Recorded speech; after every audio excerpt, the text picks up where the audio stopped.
Filmezi de aici?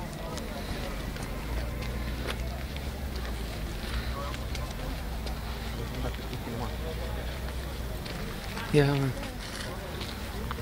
Ce faci, bă, Cosmine? Foarte bine aici, în Talcioc, în Târg, în... Găsești de toate, tot De ce toate, trebuie. toate, dacă veți vedea. În câteva momente.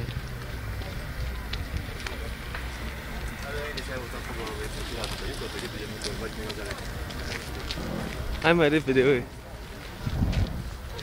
Uite, ăsta e în birou, așa, haine. Bă, da, eu am de filmat, mă, unde? Lasă-mă că ai, băi, ai vrea și tu. Ne-am întâlnit cu Ovidiu Uscat, așa e, bă? Da, cu video uscat. De la Cluj. Făc o poză.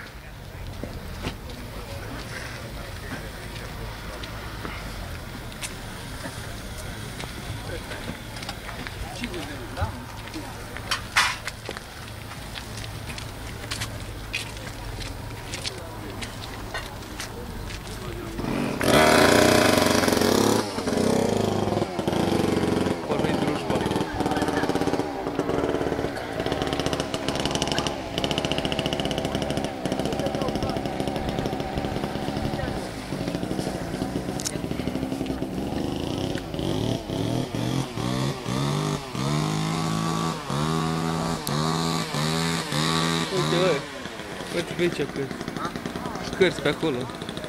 Uite la coborâre. Mai e, mă, până la senzația târgului. Hă? Până la senzația târgului mai e? Unde e ăla?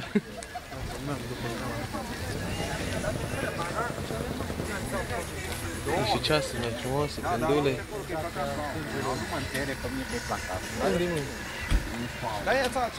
Și acum vedem la produsele care nici măcar vânzător nu au.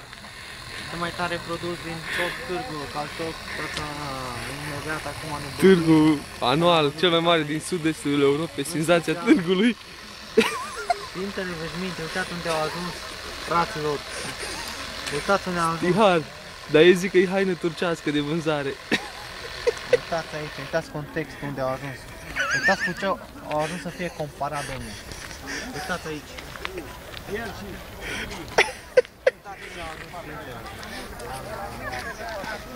Haide, bă, aici e lucru rar, mă, fiți Trebuie atenți. să întreb cât costă, curios.